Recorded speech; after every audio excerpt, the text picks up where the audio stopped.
I'm Steve Alecko. I'm the political director of the Cuyahoga County Progressive Caucus, and a little bit about how we do Zoom meetings in case this is your first time on Zoom with us.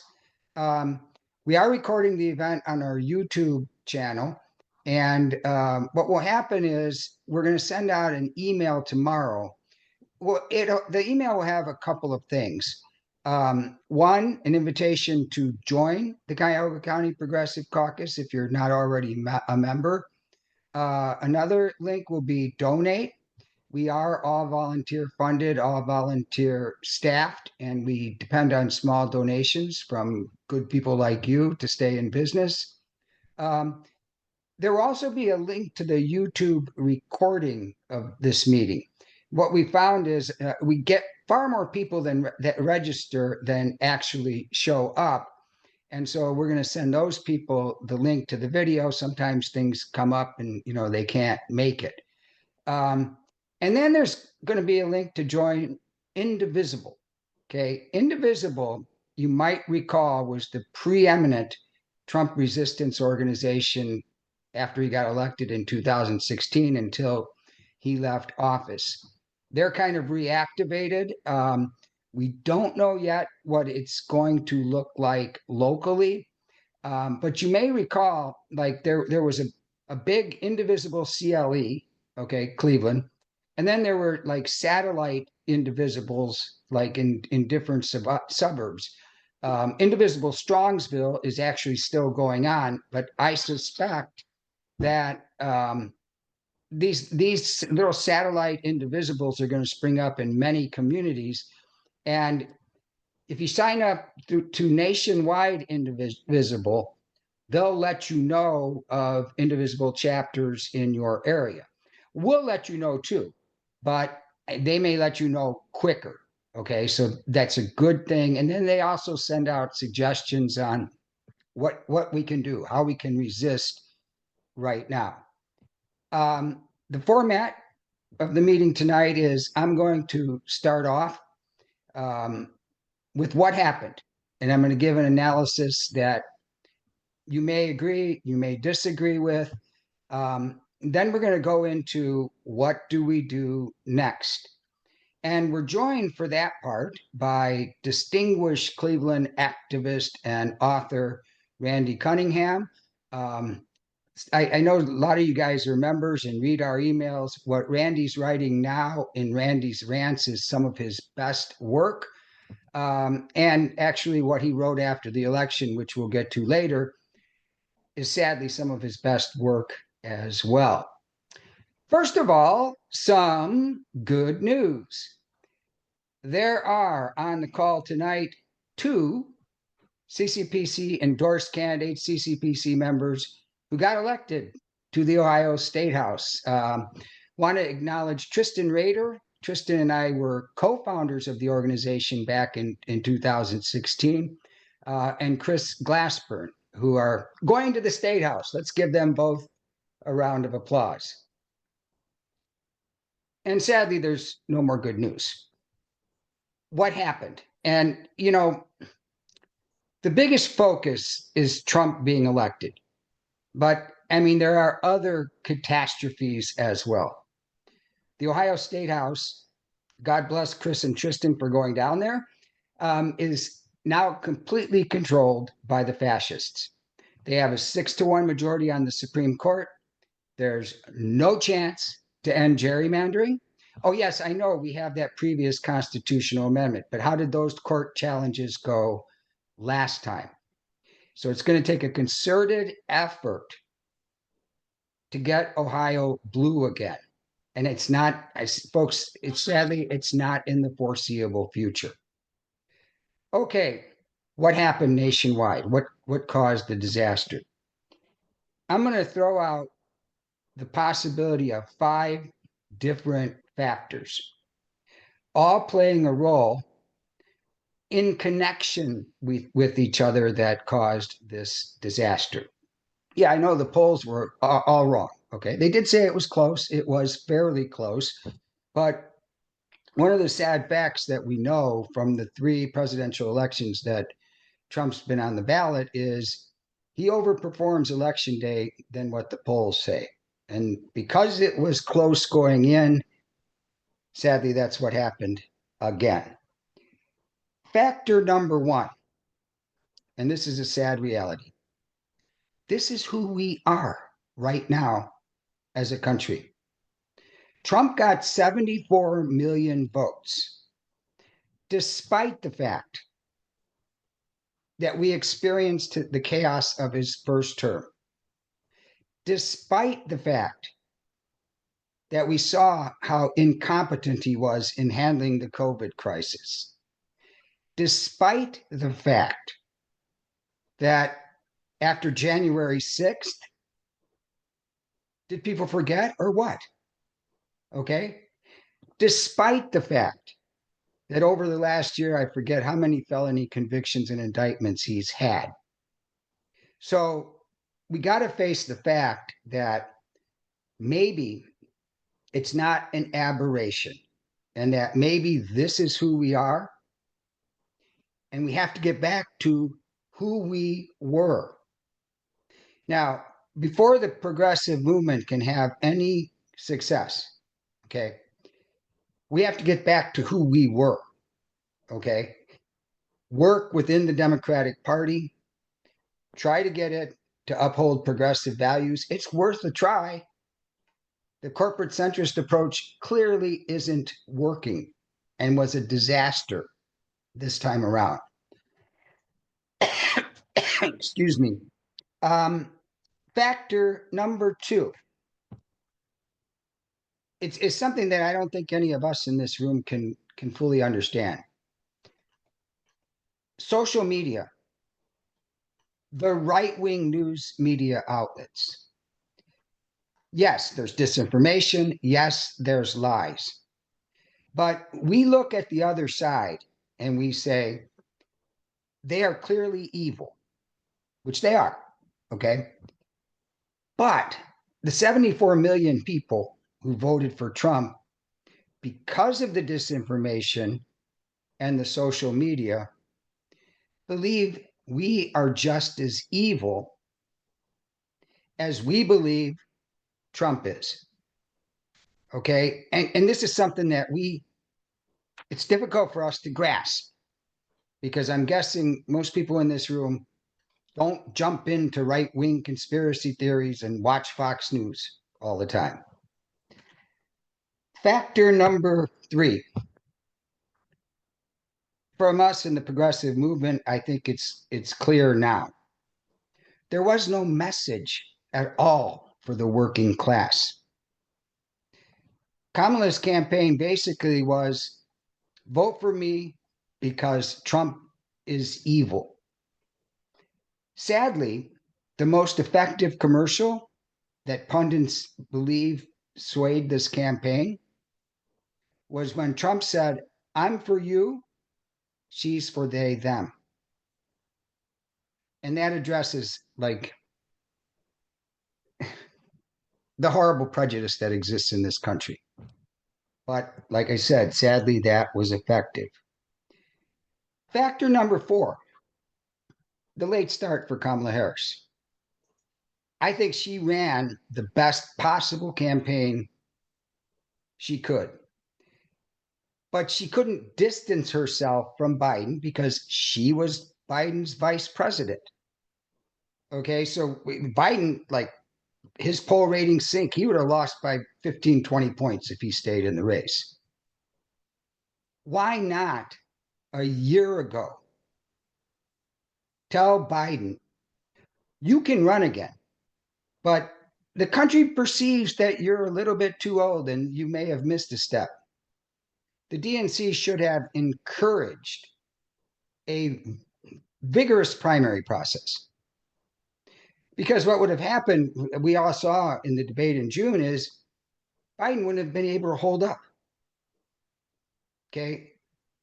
And a challenger would have had over a year to introduce himself or herself to the country and be battle tested through the entire primary process.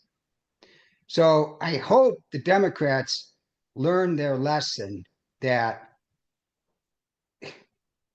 the corporate centrists, the neoliberals who control the party, shouldn't tilt the scales against the will of the people, which is what they do all the time. We saw that in 2016 when Bernie challenged. Okay. Speaking of Bernie, Bernie was asked repeatedly last year, are you running for president? And his stock answer at that time, and of course he's consistent in what he says. One of the things about Bernie is he doesn't say what he doesn't mean, was, I'm not running if Biden runs. So imagine what would have happened if Biden was convinced a year ago to drop out of the race and Bernie's voice was in the race. Now, the last factor, and these factors are somewhat overlapped, there's a misconception that Trump got more voters. He expanded his base. He did not. He got about the same number of votes as he got in 2020. And here's the sad truth. Kamala Harris got 12 million fewer votes than Biden did. And 10 million of those were Democrats who usually vote in presidential elections. So why did that happen? Was it misogyny, sexism? Well, not amongst those 10 million Democrats, presumably in large numbers. Was it lack of messaging? Was it a poor get out the vote effort by the Harris campaign? But there's a reckoning now within the Democratic Party. And hopefully they figure, pardon the French, their shit out before the midterms. And hopefully we have free and fair elections in 2026. This is like the first time you would seriously say, hopefully we have free and fair elections. But that's where we're at. Now, before we give you folks an opportunity to chime in, I want to introduce legendary author and Cleveland activist Randy Cunningham, who's going to talk about his latest piece, Total Domination, Total Resistance. Randy. Thank you for the introduction. I should hire you as my publicist, but Molly Martin already is. She's much better at that than me, Randy. Yeah. I thought she's a godsend for me. But I think the big question I have is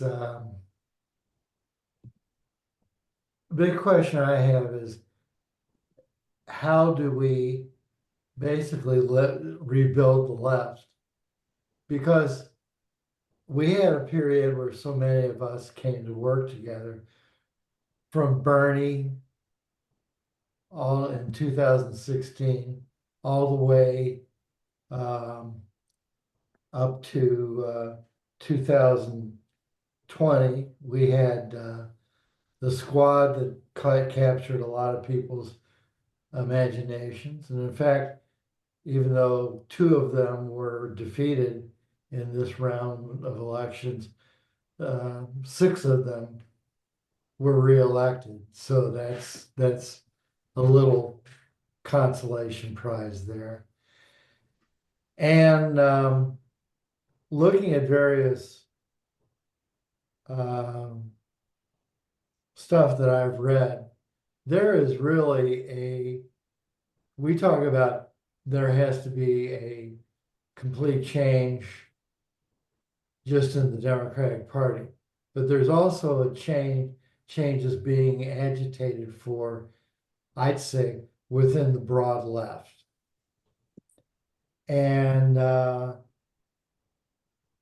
have always felt that I've always suspected that the left, in a way,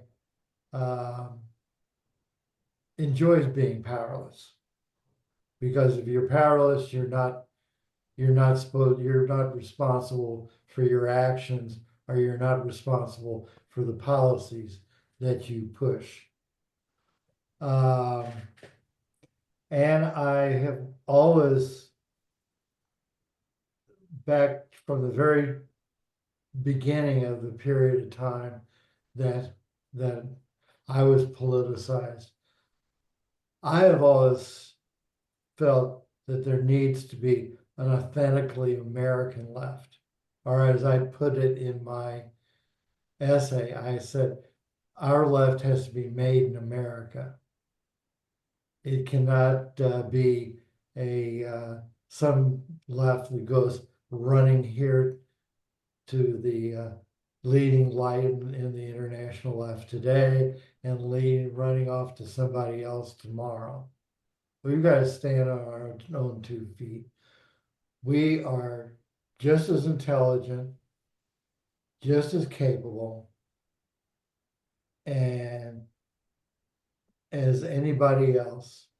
And all the ingredients for us starting an American left are here at home. We've got all the parts we need.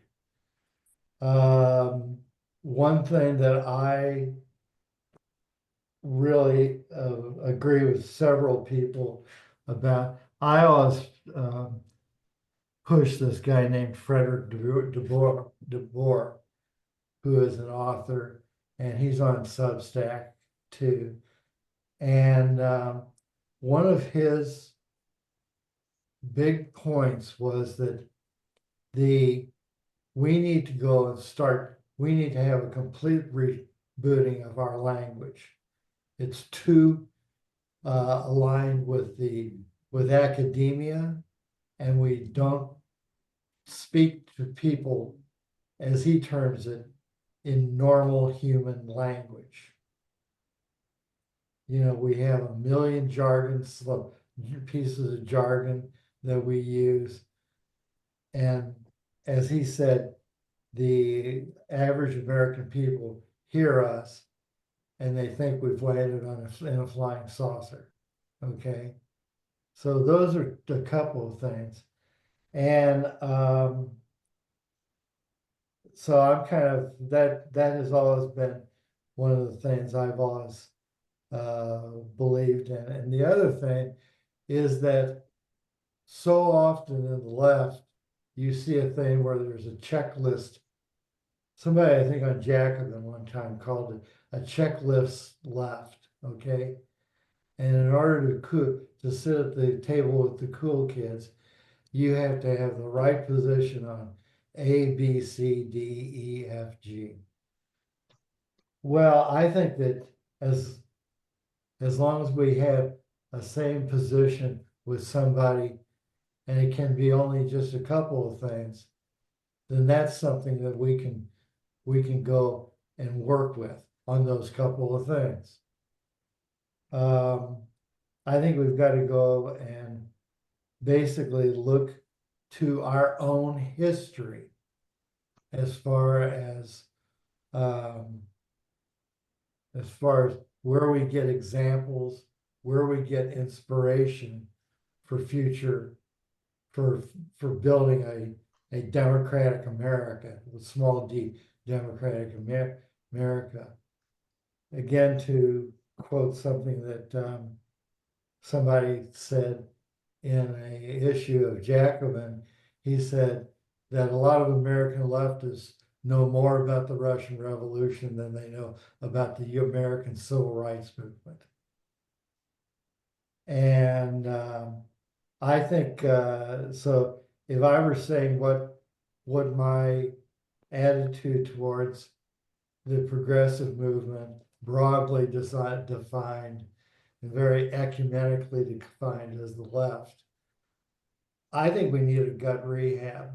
I think we need to take it right down to the studs and the joists and start a process of rebuilding And I think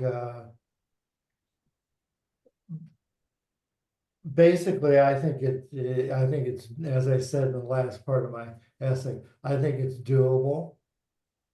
I think we have to go and put up the Kleenex boxes right now and get back to work. But we have to do the work in a different way. And otherwise, we're in for a long night. And I think that actually, that what we're looking at, historically speaking, is like what the people who were resisting Jim Crow in the South were facing when Reconstruction was destroyed, or what the people in South Africa were facing in their fight against apartheid. But it's got to be, this demands the best of us. This demands that we get serious and don't fight for just, I termed in another one of my essays, I said, I'm not interested in talking truth to power. I'm interested in power. And we gotta do it. We gotta be laser flow focused on this thing. But damn it, we are living in the United States of America. It's about time that people realize it and answer the question, what do you want? Do you want to just be a small cult, or do you want to actually go and change this country? And Frantz Fanon and Antonio Gramsci are not going to give us any hints on what to do. We're going to have to do it ourselves. And that's basically the end of my homily for this session. And I want to add too, I know a lot of you on here are like looking for like a ray of hope and a concrete set of actions you can take now. Our steering committee met last evening and we talked for an hour and a half, going back around in circles. Yeah, hit the streets. You remember we made all those calls to Rob Portman and the Republicans in Congress in our area. That's not going to work. I mean, we're wasting our time talking to Bernie Marino and whoever JD Vance's replacement is. So let's throw it open to you guys. And what's best is if you use the raise hand in the reactions, and we'll try to give everybody a say that wants a say.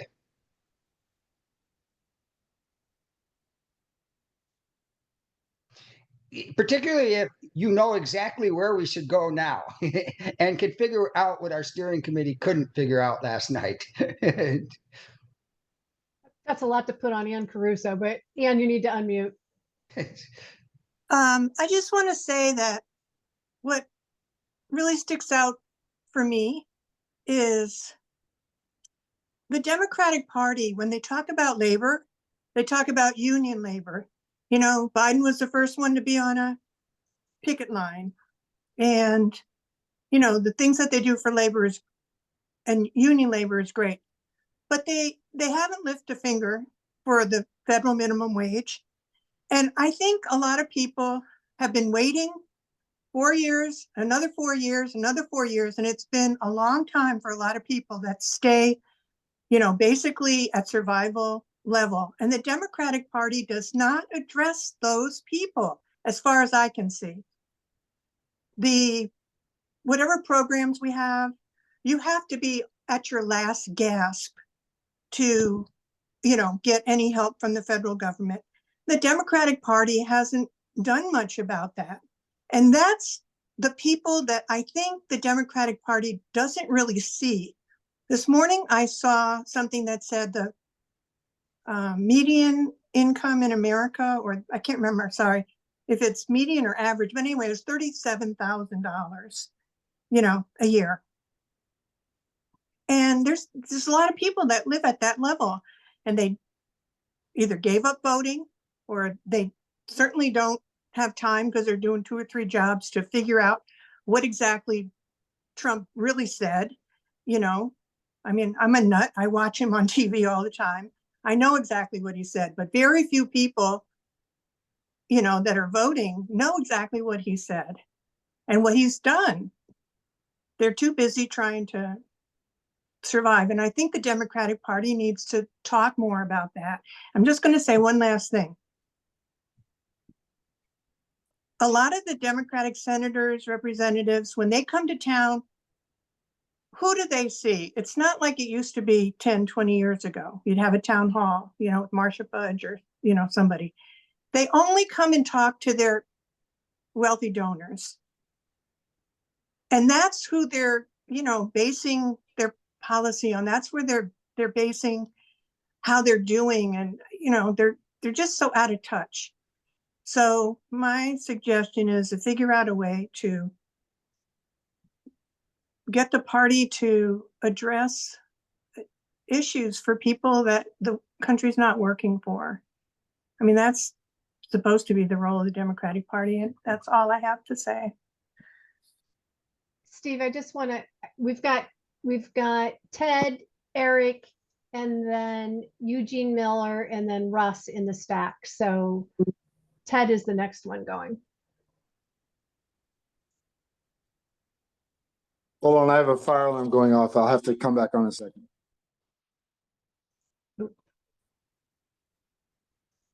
Okay, Eric, you're up. Okay, I unmuted. So I didn't mean to speak so earlier, hopefully at all, but only just because some stuff Ann said really resonated with my reactions. I wrote something about my reaction to the election and posted online. Maybe a few of you have seen it. I don't have quite the reach of Randy Cunningham, but one thing that Ann said is something that I kind of elucidated more here, and I think it's worth looking at in this audience because there's a lot of, there are people involved with organized labor and all this kind of stuff. So I'll read it verbatim the way I said it. So if you look at it, so there's a lot more going on, but in terms of organized labor, like I heard from, loyal Democrats who are in organized labor, that Harris Biden was the most pro-labor presidential administration ever. This was repeated a lot. It's probably true, though it doesn't mean much.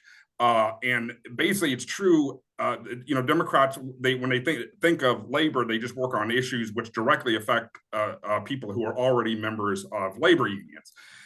The problem is with the insane decline of union density, only 10% of, most people think it's about 10% of American workers belong to a union.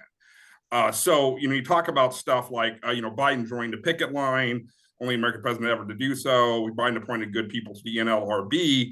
I've read, and even, the sainted Jane McAlevey, I don't know how I'm supposed to say it, I was pointed out that American organized labor, they primarily works on things like this, like trying to pass the PRO Act, and other things which only affect those who are already in the union ecosystem. Obviously, this is something that needs to be done, but really, as people have been saying for a long time, and it never happens, the shift, in order for labor to survive, let alone like thrive, it really needs to do tons of new organizing and make more people members of unions, so these concerns actually affect them. I completely agree with what Ann's saying. It's kind of like if you're making, the median income or less and have a shitty job with no labor protections, the concerns that organized labor has seem relatively, kind of privileged compared to you, and you don't see how it intersects with your life. And also, strikes really agitate people along class lines as opposed to identity politics,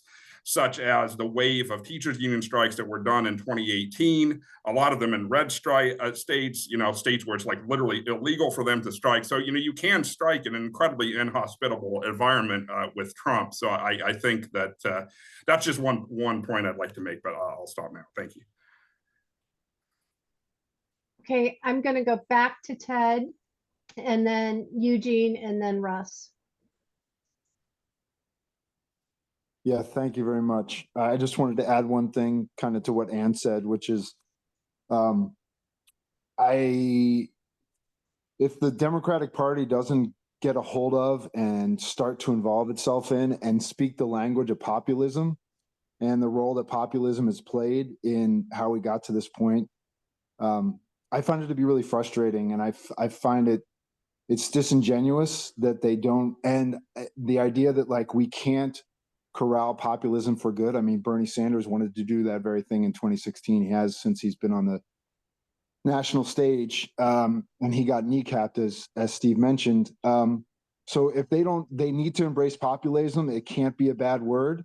And then the other thing is, and again, I spend a lot of time in Appalachia, and one thing that strikes me as to how the Democratic Party lost Southeast Ohio and West Virginia and even Trumbull County is by embracing automation, by not addressing endless wars.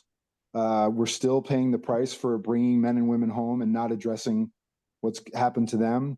And then finally, the 2008 financial crisis. I think that they whistled past the graveyard on all three things. And those, coupled with the inability or unwillingness to embrace populism and all that it can be for a positive force, is they do it at their own peril. And if they continue to do this, it's going to continue to happen like this, because rural America, rural Ohio, rural West Virginia, he spoke to the populist thread that runs throughout many of those places. And yeah, anyway, that's my point.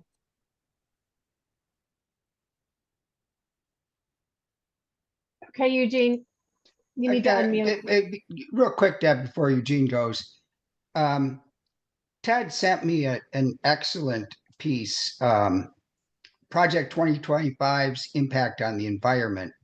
And it's been in CCPC news for the last few weeks. And I had hoped to delete it after Trump was defeated, but it's still there. And it's something very interesting you should take a look at. Okay, Eugene. Hey, can you hear me? Yep, you're good. Okay, couple points. First, Representative-elect Chris Redfern, Chris Glassburn. When I was down there, he was an aide to the speaker, and he's down there, so congratulations. He'll do well down there. I joined the Progressive to learn more about you, because I'm a middle of the road Democrat, and someone told me you all don't exist. You either on the left or you're the right. And at my age, I am in the middle. But so I come to this organization where I can learn what does it mean to be a progressive. A lot of your issues, I believe in them. I'm just not labeled as a progressive. I've been coming to your meetings. I'm for almost for everything that you're all about. But if I'm not labeled a progressive. About the election, it's interesting. We at home, some of us, we know what goes on. When I was a kid, the Reagan Democrats sold out the Democrats. Now, as an adult, the Trump Democrats are selling out the party. Chris does data. I do data. We analyze data. Data doesn't lie. There are folks who live in Cleveland, Ward 16 and 17, voted for Trump. There are Democrats in Brook Park voted for Trump. That's their right. One thing about the party, today I watched the Republicans get their leader. They voted for a leader, and they said no one would know who you voted for. So that means, and this is what they said, if Trump was to find out, he would bully them. Well, it's a lot of people who voted for Trump who did not go on the polls because they didn't want to Trump make them feel great. Trump has allowed the regular person with no job, no education to feel good about America. And Democrats, we fight. We got so many issues we got to defend. It's crazy. And then last, the base that votes for the Democrats the most, African Americans, 90%, they always ask at the last minute to come save the party. And when the money comes, they always talk about we got to go out to the suburbs, and the suburbs have been voting for Trump. And then you want the urban areas, the big eight, to come out and save the day. and it's last minute Labor Day, going to churches, bringing Obama, then you're done with them. So I'm gonna continue to come so I can learn more because I'm telling you, I know one person, she's big time progressive. She's telling me you don't exist no more, Eugene. So I vote Democrat, but if I'm in the middle. I believe in business and I believe in social issues, but I'm not labeled a progressive. But I'm gonna continue coming to meetings so I can learn more. That's it. Thank you, Eugene. You hit the nail on the head in the beginning part of what you said. You're a middle of the road Democrat, okay? And thank you for being here. But you agree with what you've learned about us. And the truth nationwide, okay, is and Bernie was correct in his election tirade. Okay, what he advocates for minimum wage, okay, comprehensive health care. Most Americans agree on. But when someone comes out and advocates for those positions, first of all, it's a threat not only to the Republicans, but the corporate centrists who control the Democratic Party. And second, instead of like making an argument the other way on most issues, the typical approach by the Republicans is demonization and mischaracterization. Oh, he's a socialist. He's a communist. Okay. Trump refers to Bernie as crazy Bernie. So you're right. The Democratic Party needs to adopt progressive points of view and platforms, but there needs to be a new labeling so that that centrists like you, Eugene, can feel very comfortable supporting it.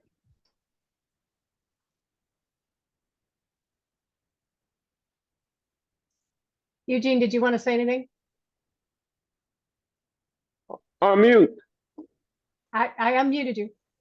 Oh, like you said, the labeling, crazy Bernie or Sleepy Joe. One thing that the president-elect does a good job is relating. I think Mr. Cunningham said it, relates to the average Joe. The average Joe can relate to the president-elect and making them feel good. And now they walking around like, huh, I think they know he's stupid, he's ignorant, but he make them feel good. He makes the regular guy feel good. Hey, we know that Trump sucks, but hey, he empowers us. He tells us this, he does that. Like today, I watched the Republicans nominate their new leader, and they're going to act on everything they said. The new czar of the border said, and I quote, she said, asked him a question, what about the kids being separated with their parents? They can leave too. Republicans get in office, they act on everything. The Democrats get in office. When Obama had all three levels of government, he played around and babysitted. When Biden had all three levels of government, they pussyfooted around. When Republicans get power, they strike. While we sit up here and celebrate that we have it. Republicans, they exercise on power, and Democrats, we just celebrate. That's it. Point well taken. I mean, when Obama got elected in 2008, he spent the entire crucial first 2 years getting the Affordable Health Care Act passed. Well, numerous other issues sat there, and then the Republicans took over in the Congress in the midterms. Should we go to the next person, Steve? Okay, Russ, you're up. You have to unmute. Yes, thank you. I basically agree with what Steve started us off with, and agree with what Randy had to say, and with Eugene's comments from a middle perspective. I'm about as progressive as you can get. So I agree with what you were saying, except for the late start that Kamala got. I think we clump the other issues that you talked about into like a cultural issue. This is where we are as America. We're in a culture in which there is a great deal of misogyny and racism and homophobia, etc. And we don't value people who work at minimum wage, And so this is our culture, and it's a capitalist culture. And the Democrats are a corporate party, as Steve just mentioned. And I think that's the problem. um, I got so fed up with the Democrats years ago. I was one of the founding members of the Green Party in Ohio. And we tried that, it didn't work so good, in part because the Democrats did things that sabotaged us. So I didn't see that as working anymore, and I kind of gave up on them. And because of our revolution and then Bernie, I came back to the Democrats and said, what can I do? Well, I've tried a lot of things, haven't gotten much anywhere. So I'm not sure how we change a culture. How do we change the culture in the US? How do we change the political culture in the US? I think we have to do that before we can get political action. And so that's where I'm at. I'm frustrated and not very hopeful because, in the long run, by the 2100 maybe, but not in my lifetime, am I going to see a culture change. You know, Russ, yeah, change the culture. I mean, this is a kind of a yin yang approach, but uncheck Trump. When people start to see what he's actually going to do, that'll really help us change the culture. And of course, that assumes we have free and fair elections in 2026. It won't matter if we don't. But we got to try. Okay, next up we have Ryan. Hey, everybody. First meeting. Happy to be involved here. I think one of the big things, and it seems like a lot of people, making a great points. And one of the biggest things I think is the economic frustration in the country. And that goes back to, Reagan era tax cuts and, 50 years of sliding down the, corporate pathway and, corporate tax cuts and tax cuts for the rich, and, middle America is hurting. And I think what ended up happening here is, after all those years, people are looking for an outsider. And unfortunately, they look at Donald Trump as that outsider figure that's speaking to them more than the party is. And you see the same level of support for Bernie from a lot of people that might be Trump voters because he was, he's different. He's for the working class. And most of the party is just not there now. And I think that's the biggest thing is, there could be all these progressive issues we talk about, but when middle income is, median household income in the country is $80,000 for a family. If they feel like they're hurting, they're not worried about other issues besides groceries and gas prices. And when they're in their bubble, I think Steve talked about it earlier about social media there. When you're in that social media bubble, that Fox News bubble, nothing beyond that gets out from there. And it's easier to blame immigrants than to say, we need corporate systemic change in the country. And I think that's where the fight needs to be is, back to the working class. And I think the only way to get there, because most of the Democratic Party is not in that same place. They're fine with the way things are. You look at Citizens United, and you have to have some level of corporate coalition to stay in office. Even I think it's ranked choice voting is where the fight should be.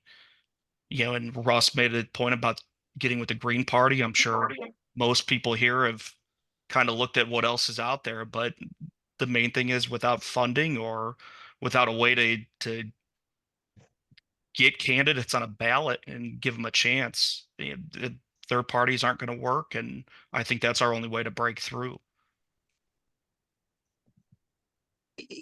Just a quick note about something Ryan said about, and let's welcome Ryan. He's one of a lot of new members we got. He joined last week, and I remember speaking with him on the phone. A quick note about Trump supporters actually being former Bernie supporters. When we formed in the summer of 2016, we had access to a large number of emails because we formed out of the Bernie Sanders campaign. And one of the first big events we did was a protest. We partnered with Black Lives Matter outside the Cleveland Police Union's hall. They had their president just endorsed Trump. Cleveland Police Union endorsed Trump. So we were protesting that endorsement. So I sent out, through our email contact group, come join the protests against, the Cleveland Police Union who endorsed Trump. I got dozens and dozens of angry emails back from Bernie supporters who said, I support Trump. Now, the reason for that is this, and by the way, statistically, if you take those numbers, Bernie was their first choice, but Bernie didn't win the primary, so they went with Trump. The likely scenarios, and a lot of polls showed this in 2016, is Bernie would have won if he had been the nominee. But my point is this: how did Bernie supporters then become Trump supporters? It's because not any policy, but we've, some of us, have reiterated this point, is because Bernie spoke to the heart. And a lot of people feel that Trump speaks to the heart too, sadly.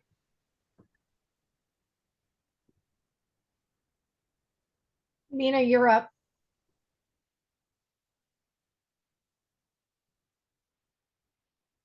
Okay, can you hear me? Yep. Everyone who's spoken so far, I agree, has made very good points about the party, about the need to revive the left, all of those things. But we have not really begun to talk about what we do now in this situation. And it's very clear that we don't have much time.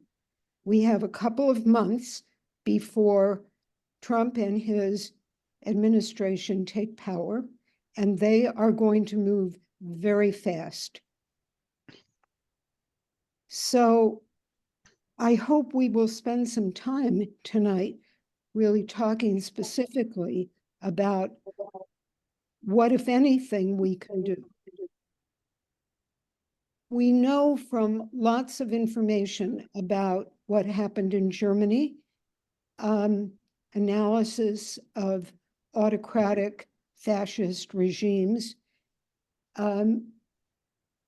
So we know from the German experience that one of the reasons that Hitler got into power was that the factions, the political factions in Germany, could not work together. They were focused, whether they were the socialists, the communists, the centrists, they were focused on their differences and they did not coalesce. And that was that's been one of the things that happened there that apparently led to Hitler being able to take power. And so I think, in my mind, we need to think about locally, because here we are locally, building a coalition across these political divides.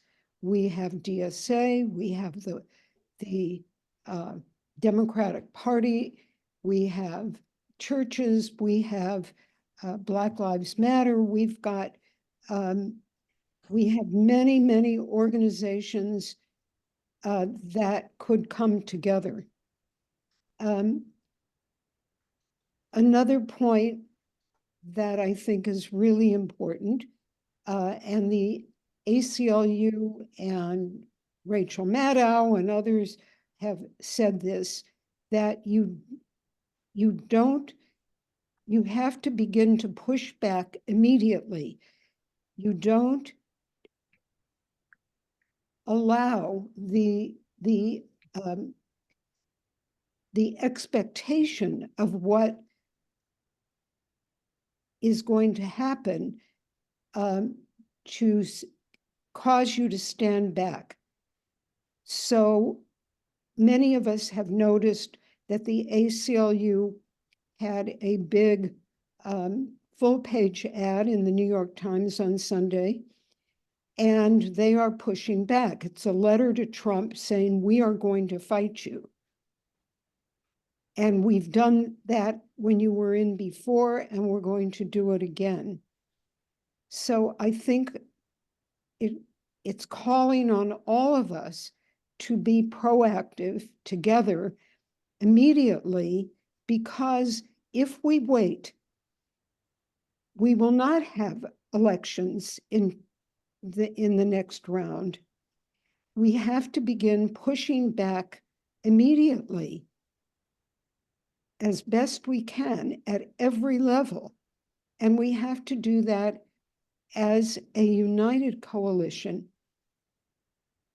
The time for reforming the Democrats or building a new left, that's always on the table, but we need to think about what we can do strategically now.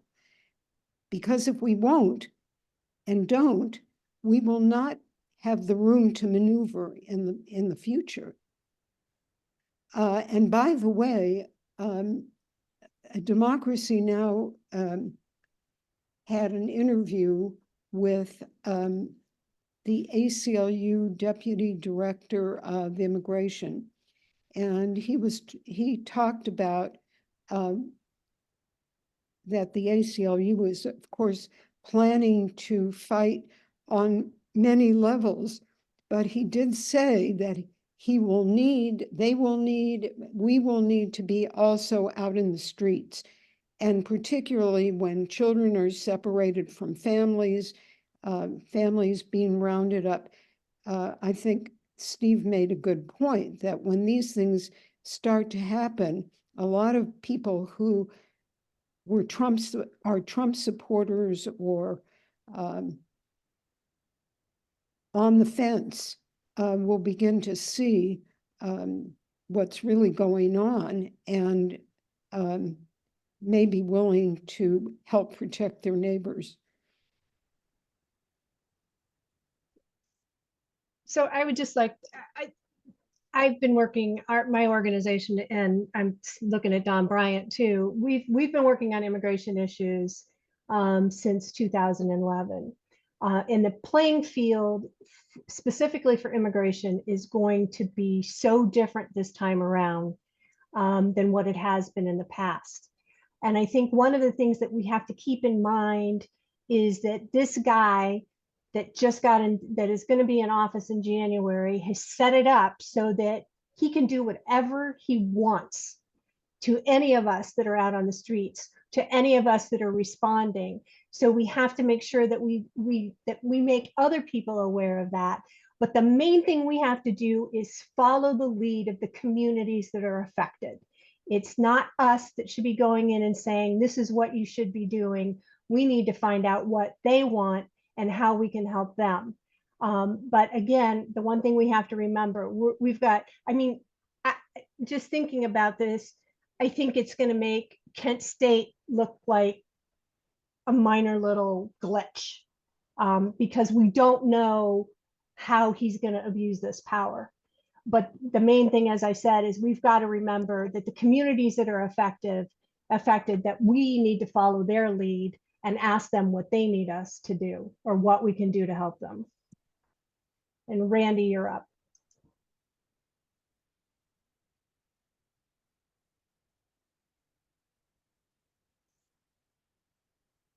Randy, you need to unmute. Randy, you're muted. Randy.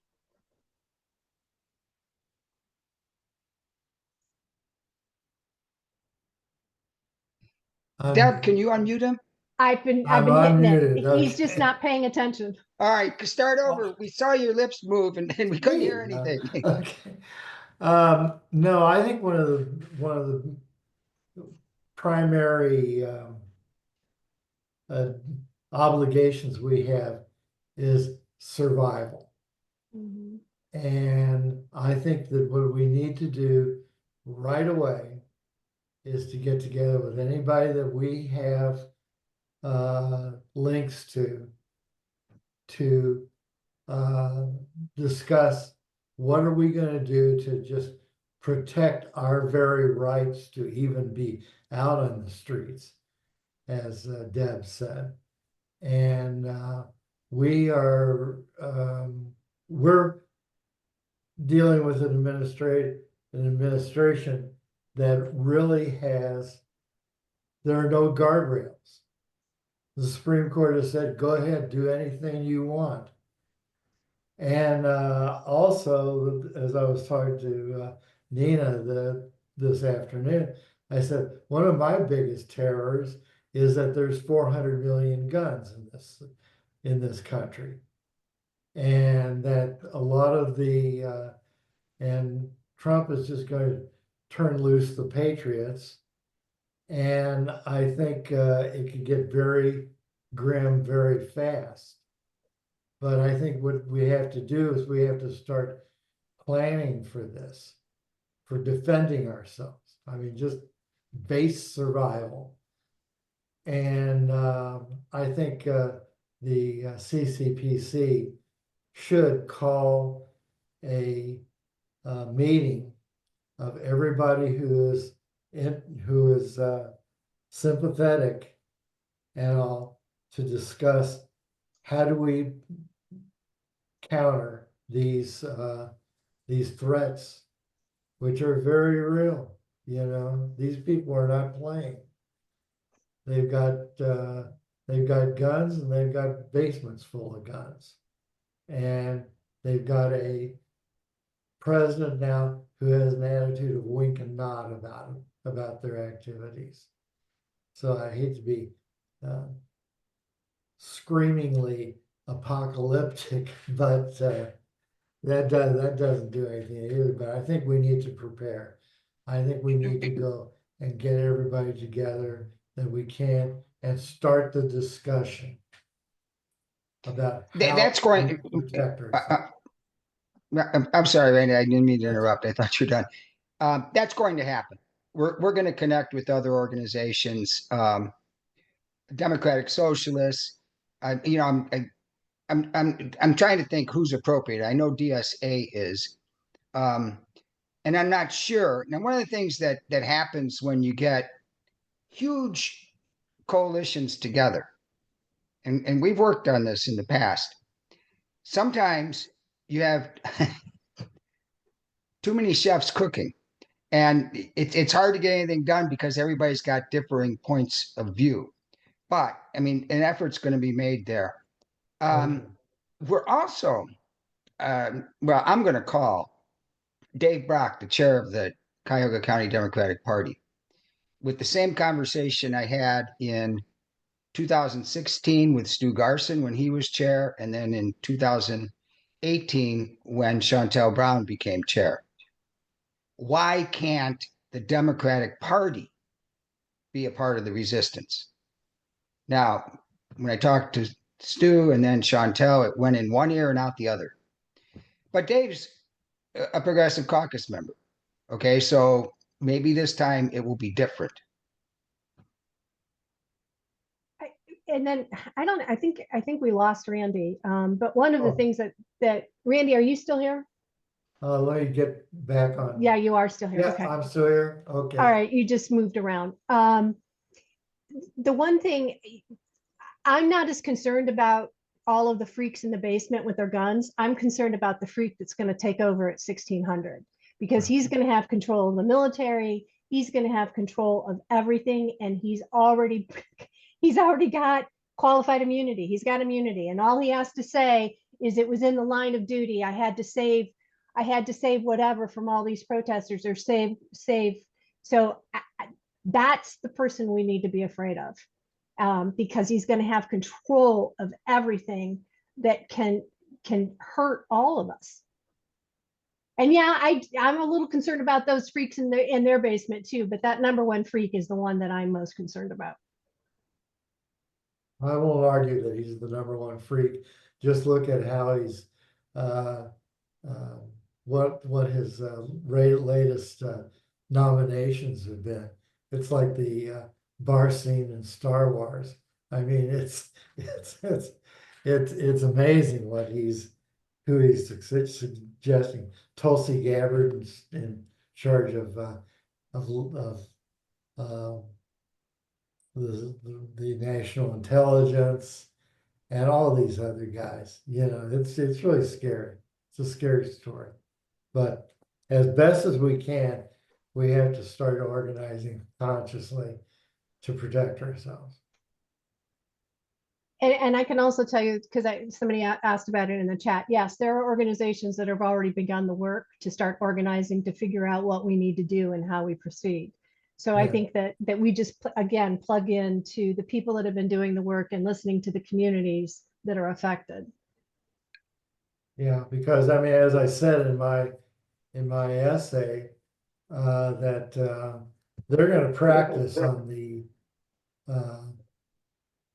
undocumented immigrants, but they're also going to perfect it to come after everybody who is opposing them.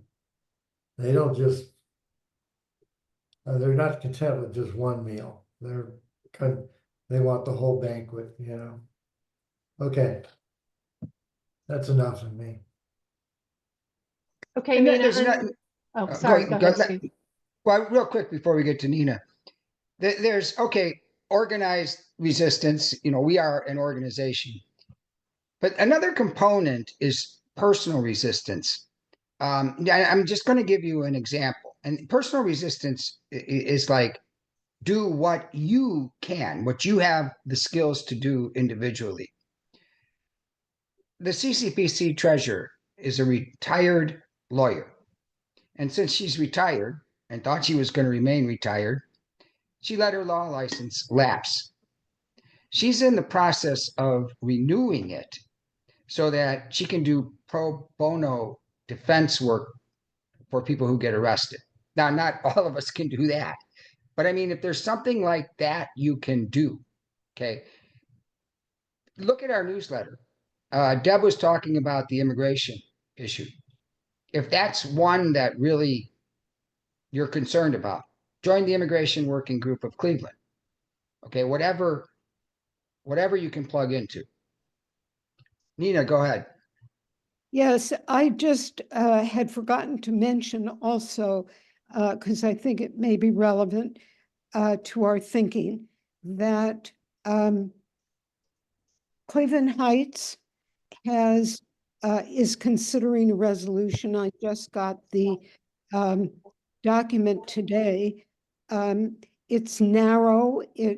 The resolution is aimed at the city protecting the right of LGBTQ trans people to get health care and not be targeted.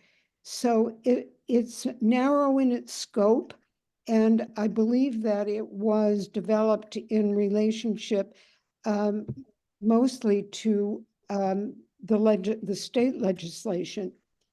But I've also heard that possibly Lakewood is moving in that direction. So there may be opportunities for our local governments to stand up in some ways. And so that the Cleveland Heights thing is maybe a small example of that.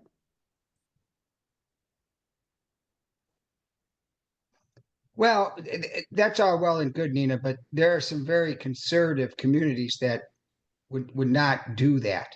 I mean, the communities have to be picked and chosen wisely. Well, and the other thing that I would just add that then that community becomes a target. You know, during the first administration, when we had some sanctuary churches, no one knew who they were because we had to keep that quiet. We had to keep that under wraps so that those churches didn't become targets. And people need to really stop and think about how they're approaching this. Again, a city can say, yes, we're going to protect these people, but that doesn't mean that the troops don't show up in the city limits and start using their power there. I mean, again, we're dealing with someone who has been emboldened and has set himself up so that he can't be touched. I mean, he could literally come in with the troops and shoot up a whole entire neighborhood because the people living there are too progressive, and he can get away with it.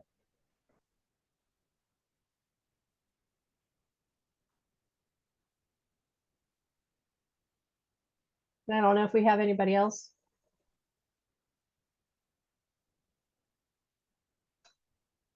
Keith, Yeah, I just wanted to clarify, Cleveland Heights already did pass that resolution, I think maybe even the day before the election. So they've already made themselves as targets.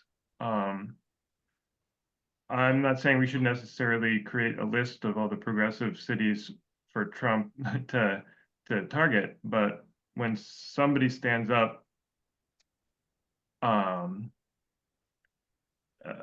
like that, my inclination is to stand with them. So you know, obviously this is something that has to be a balance, but that's something to take into account too. And I do think that I personally know a lot of trans people in Shaker Heights. I think this would be a good way to start reaching out to some of my neighbors who have no choice but are going to be targeted anyway, and see how they're doing, see if this is something that they'd want to pursue. It's likely that they wouldn't, but maybe they would, and I'd like to help them. So I think it's a good idea to at least start reaching out to your neighbors.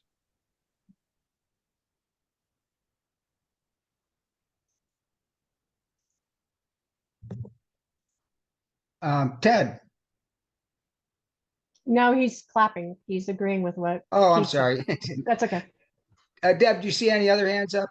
No, no other hands are up. All right, we're going once, going twice, or in other words, last call.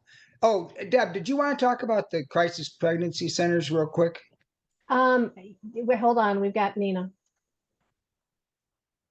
Nina just put her hand up. Yeah. I just, in response to what you said, Debbie, about making communities vulnerable to violence, but I think that goes back to my point that you can't give up the ground. You have to make it as difficult as possible for them to move ahead. And tonight on the PBS News, they were interviewing the governor of Illinois.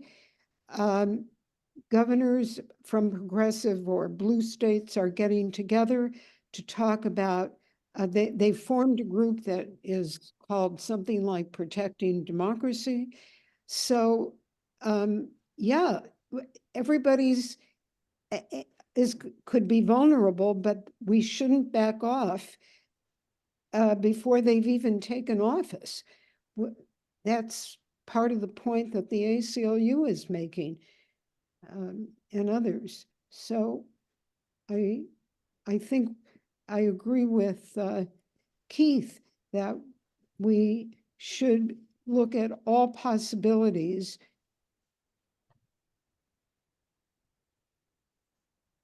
Well, thank you, Nina, and that's our intent.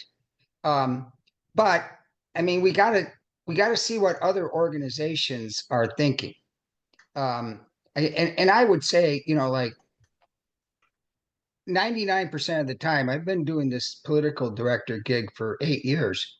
I know exactly what we should do. I don't now. Okay. I do know that, excuse me, my laryngitis. I do know that we can't do one thing locally and the Democratic Socialists do something completely different. It has to be done in cohesion. And I would just add strategically.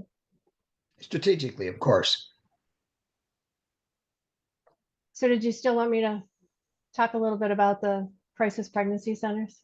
Yeah, well, Deb, it's 7:45, Yeah, so we can do it another time, Steve. next meeting.